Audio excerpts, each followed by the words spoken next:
Let's shift our focus to one of the big stories today and delve into some of the details. Tensions between Israel and Iran certainly having a lot of people sitting up straight. It follows Iran's first direct attack against Israel in response to the attack by Israel on the country's embassy in Syria. Now, Iran is a country with no shortage of oil reserves. So what impact will this latest confrontation have on the already volatile oil market? Let's bring in for this Economist Iraj Abedian, who joins us now via our video link for his take. Great to have you on the program, Iraj. Thanks very much indeed for making time. And yeah, you know, markets generally aren't very keen to see any kind of instability, no less a possibility of war like what we're seeing take place in the Middle East. What's your reading, given what's taken place now, around the impact this might have on global markets? Thanks very much, Ananda, for inviting me. I think there's no question, as you said, the markets don't like instability. They don't like particularly socio-political or geopolitical instability, which can start with a small fire and expand very, very wildly, very quickly. We have seen over the past 6 months, since October, how the Israeli-Gaza war has expanded to a proxy war between Israel and Iran. It is important to note that this is not a new thing. Yesterday was the first open confrontation, but it has been underground through proxies for 40 years.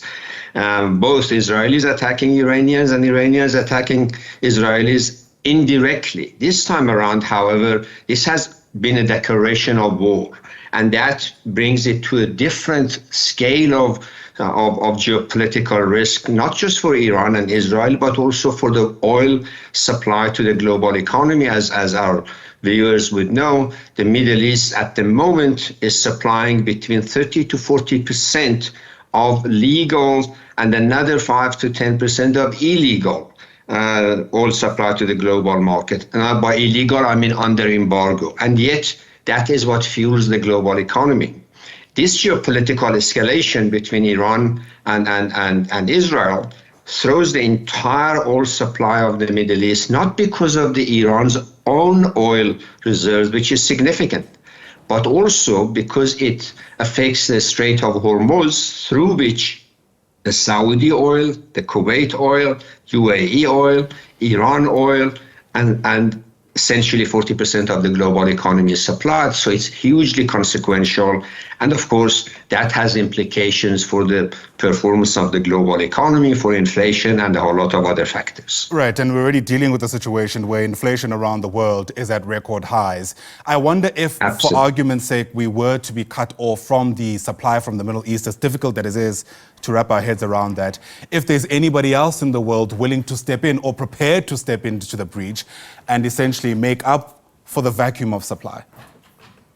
I think, Ayanda, that brings us to the Ukraine-Russia, and the Russian would have been an obvious substitute in the short term. In the long term, in the medium term, no. Nobody in the medium term can replace 45% of the global oil that comes from the Middle East region. No one. But in the short term, yes, it could be a stopgap. But that would have required that the Russian oil supply can be normalized and upscaled. But as you know, because of the Ukraine and Russian war, there is an embargo against the Russian oil. So that is a problem. And that particularly becomes problematic for the key economies in the globe, such as China, which is already battling, EU, which is already under stress. So in short, there isn't anybody who can step up production and meet and make up for the 40% loss of oil supply. Yeah.